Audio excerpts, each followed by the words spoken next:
vous exhorte donc, moi, le prisonnier dans le Seigneur, à marcher d'une manière digne de la vocation qui vous a été adressée, en toute humilité et douceur avec patience, vous supportant les uns les autres avec amour, vous efforçant de conserver l'unité de l'esprit par le lien de la paix.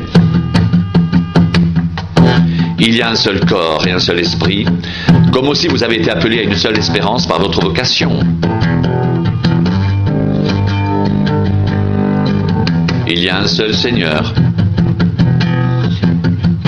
une seule foi, un seul baptême, un seul Dieu et Père de tous, qui est au-dessus de tous et parmi tous et en tous. Mais à chacun de nous, la grâce a été donnée selon la mesure du don de Christ. C'est pourquoi il est dit, étant monté dans les hauteurs, il a amené des captifs et il a fait des dons aux hommes.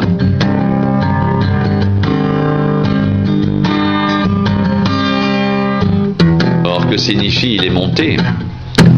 Sinon qu'il est aussi descendu dans les régions inférieures de la terre. Celui qui est descendu, c'est le même qui est monté au-dessus de tous les cieux, afin de remplir toutes choses. Et il a donné les uns comme apôtres, les autres comme prophètes, les autres comme évangélistes, les autres comme pasteurs et docteurs, pour le perfectionnement des saints, en vue de l'œuvre du ministère et de l'édification du corps de Christ, jusqu'à ce que nous soyons tous parvenus à l'unité de la foi et de la connaissance du Fils de Dieu, à l'état d'homme fait, à la mesure de la stature parfaite de Christ.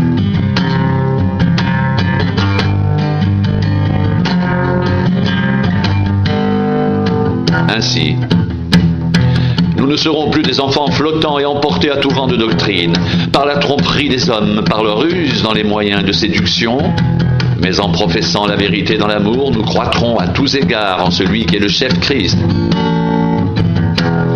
C'est de lui et grâce à tous les liens de son assistance que tout le corps bien coordonné, formant un solide assemblage, tire son accroissement selon la force qui convient à chacune de ses parties et s'édifie lui-même dans l'amour.